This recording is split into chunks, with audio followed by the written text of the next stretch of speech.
Alright, folks, so I'm going to go ahead and make that more in-depth explanation about Copper Phantom, what it is, and what kind of research has been recently done with it. So those who have been following along for a while might know, this mineral as Copper Phantom Turquoise. Reason being, for about the first year, maybe 2 years that we had been working this particular vein, we thought it was turquoise. But recent chemical analysis shows that that's just not possible. And we're going to go over some of that right now. So for starters, let's review what is turquoise.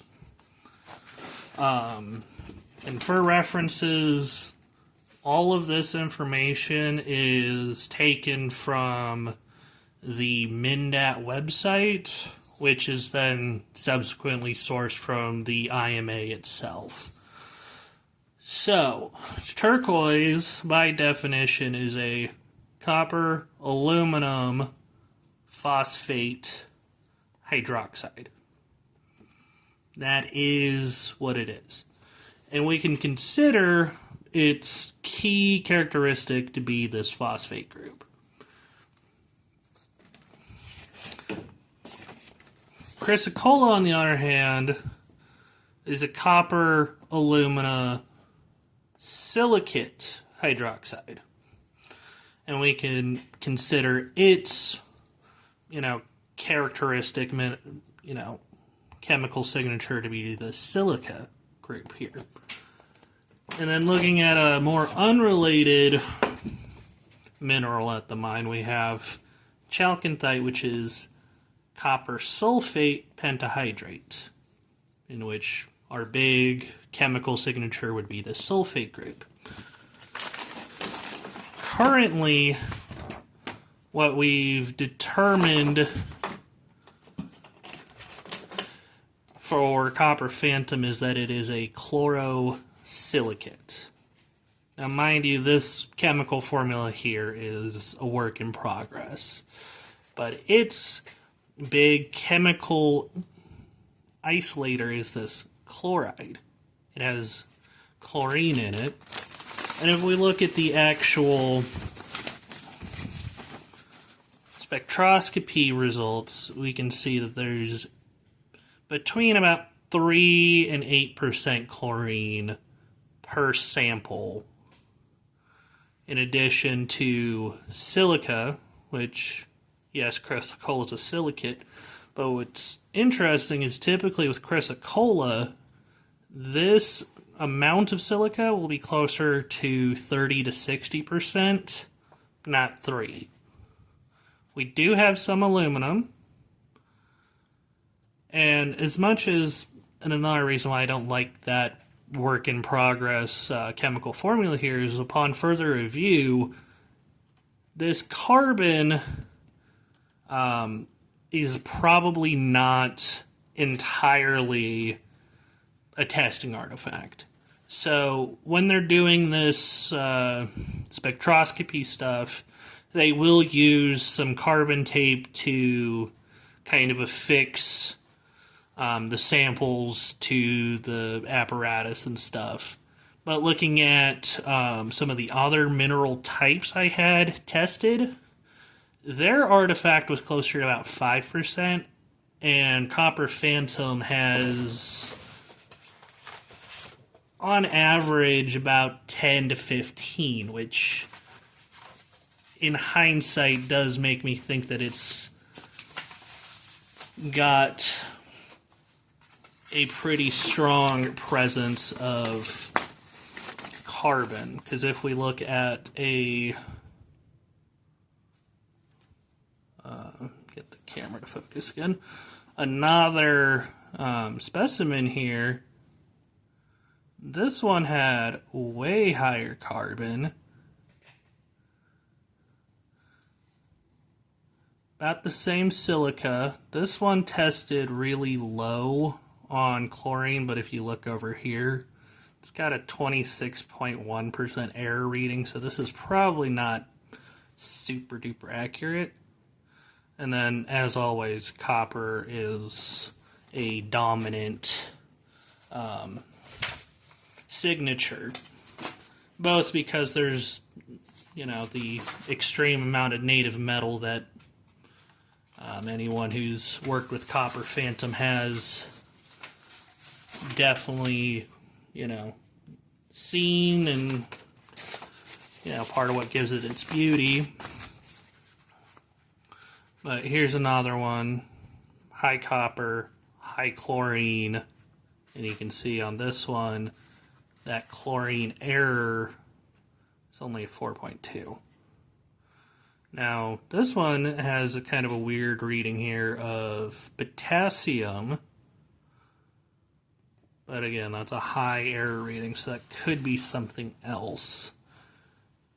Now, this carbon here, that could be just straight testing artifact. Again, relatively low silica, relatively low aluminum, low iron, or that's fluorine. My bad, iron's down here. So, what does this mean?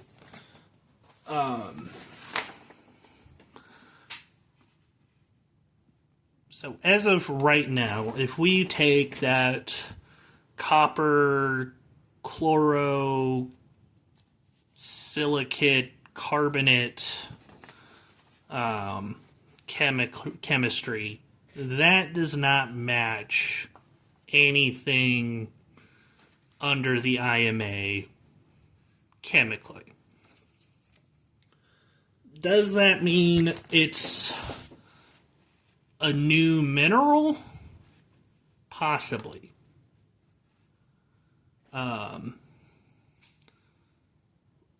Really, the next step is we need to submit Copper Phantom for what's known as X-ray diffraction testing, where basically they're going to use powerful X-rays to kind of see what the chemical structure, or the crystalline structure of Copper Phantom is. Because right now we're looking at one of three possibilities. Possibility number one, Copper Phantom has a uniform crystal structure, not unlike, chalcantite or quartz, and it's a dedicated mineral, and it just is what it is. Option two, it's a mineraloid, like opal, where there's not one singular uniform crystalline structure. It's composed of a bunch of smaller crystalline structures. And option 2.53, if it is, a mixture of smaller uniform crystal structures, are those A, all of the same thing like an opal, or is it B, a conglomeration of other known minerals, atacamite possibly, chrysocolla possibly, maybe some malachite possibly.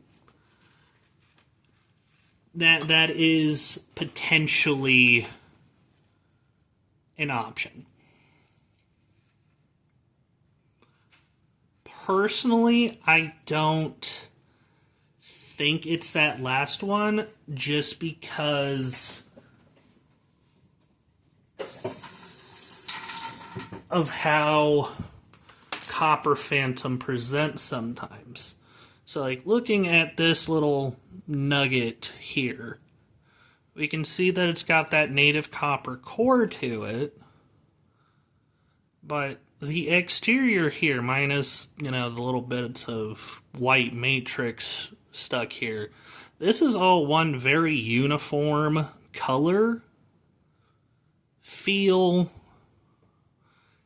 It grinds and shapes on, the lapidary uniformly. It's not like it's, an intergrowth of different things. So I do believe that it's not strictly a conglomerate growth of multiple things. At least not on the higher grade samples. Because, take a look at my ring here. Again, we've got, that native copper core, got some copper oxides. But as we look at what the copper phantom mineral is specifically, it is a very uniform color, structure, shape. Now don't confuse this crack with the geology that was, I dropped my ring one time, so that's not there naturally. Then looking at other specimens,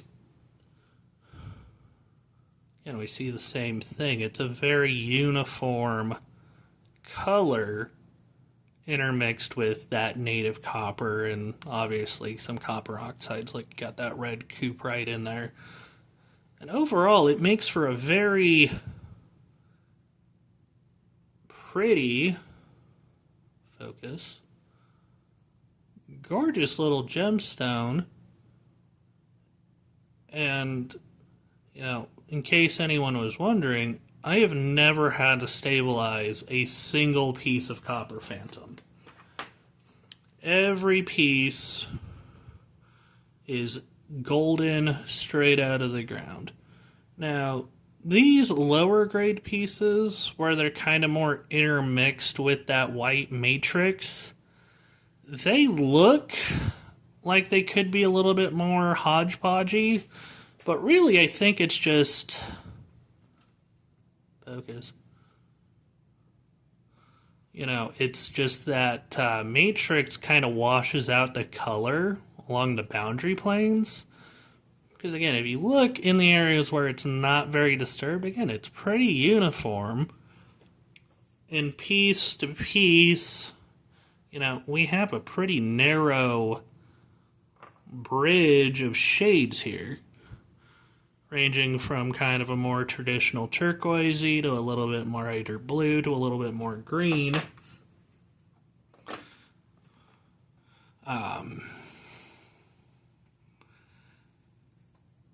And yeah, it's a interesting phenomenon. Now, sales-wise, market-wise, personally, I'm going to be going on more of the unique mineral point of view, because again, with this chemistry,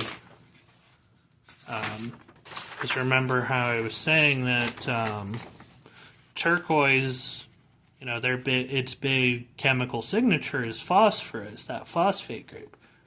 And on all of the 90-something samples I sent out, we do not have a single sample come back with any phosphorus. So it's not turquoise. And then I even hazard to call it a silicate with how low the silica is. Sub 10% across the board just doesn't strike that. So it's some kind of a copper chlorocarbonate, chlorosilicate, which again, chemically, that makes it not a match. But that's kind of it for right now, folks. If If you have any questions, please let me know.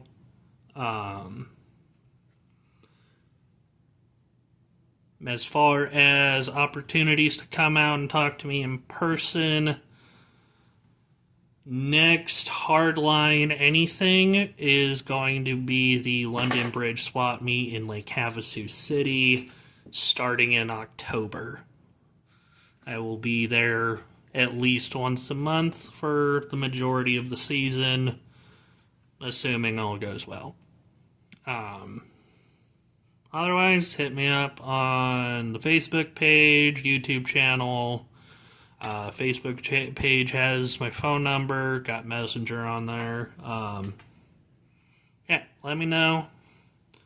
If you have any interesting theories as to what this could be, if you know a resource to help out with the X-ray diffraction testing, I'm all ears.